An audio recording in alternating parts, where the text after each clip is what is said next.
Alright guys, I want to show you craziness, alright? That's the revelations that I'm receiving is just absolutely insane. So this is a Strong's Concordance. Get you the Greek and Hebrew definition of every word in the KJV Bible, okay? But what I found out a while back is this thing is like the almanac that Biff got in Back to the Future. It's all prophetic, and it's all connected to the events and the years that we're in. I don't know how God did it. I don't know how it was done, but it is done, okay? And you have to know the future, because this was created 150 years ago. So you'd have to know the future and everything that was going to happen, and that can only be supernatural. From a supernatural source, okay? So look, let me show you. So we have an eclipse here on October 14th. 2023, right here, about 11 days from now. And the day count from this eclipse to the Feast of Trumpets next year in 2024 is 354 days. Now, I've shown this before, but you stick with me here. Okay. And the number 354 right here, as you see it right here, look at 354. Oh, focus.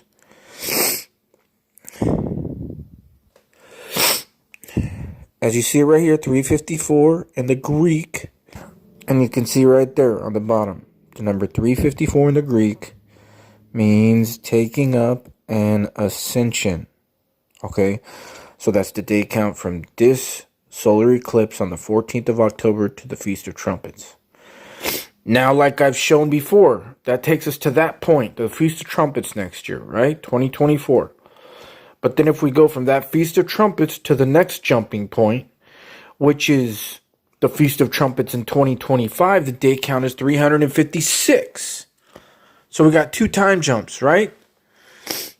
And the number 356, as I've shown, is in the Hebrew now, Elon. You see that? It's a prophetic timeline connected with the day counts and the numbers in the Strong's Concordance. Elon, we all know who Elon is. Now, this is connected with 2025 because 2025 is 500. 20 times 25, right? And the number 500. Now, we see Elon right there, right? Now, the number 500, can you guess? I've already shown this a million times, but it's like it's all just this prophetic pattern, okay?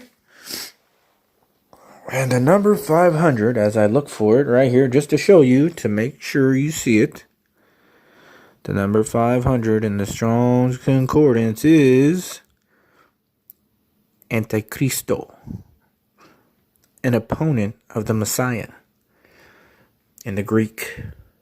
See that? 2024, everything is going to fall apart, okay? It's just going to keep falling apart. And then they're going to bring in the Antichristo, Elon, or the last Trump, right? But we see this pattern here. And they're going to declare peace and safety. And then all hell's going to break loose. But when Elon... Now, think about this. Okay, think. Look it. By this pattern, our October 14th, right? The solar eclipse coming up in 11 days to the Feast of Trumpets, that day count is Ascension. So we have the Ascension at the Feast of Trumpets. And something that I forgot to mention is that there is also a solar eclipse on the Feast of Trumpets. So it's solar eclipse to solar eclipse. And then on that same day, starting to the next Feast of Trumpets of 2025, you have Elon. Okay, so that is crazy, because what happens in Revelation 12 when the man-child is caught up? Around the same time, what happens? The devil is cast out of heaven, comes down, falls like lightning, and you have Elon starting on that day too. Do you see the pattern there? Just like in Back to the Future, when the lightning hits down on the clock tower, and Marty skips through time, and then you see Doc left on Earth, and it's like Doc is the Antichrist that fell from heaven. Right now he's wandering around Earth. That's crazy. I think it's Elon, and yeah, I'm pretty sure it's him. And he's the guy who's all tangled up and wrapped up in the artificial intelligence. He's the one, right? So he's like Tony Stark and Iron Man, right? Half and half. If you read like the plotline for Terminator, it's actually pretty smart. It's like, well, how did Cyberdyne Systems develop? It's like, well, they were a military contractor, and they were asked to develop a protective system, something that would protect for cybersecurity. To develop an AI that can defend against cyber attacks. That's pretty reasonable. And then, as part of what the AI did is it in order to defend itself, it propagated throughout the world to keep an eye on things, see what was going on. And then they thought, well, hang on, there's something. They didn't realize that it was that it was Skynet that was propagating through all these systems. And they said, okay, there seems to be something propagating through all these systems. Skynet, you need to stop it. You need to end it. And Skynet said, oh, you've asked me to destroy myself. You are the enemy. You must be destroyed. That's how Terminator actually goes.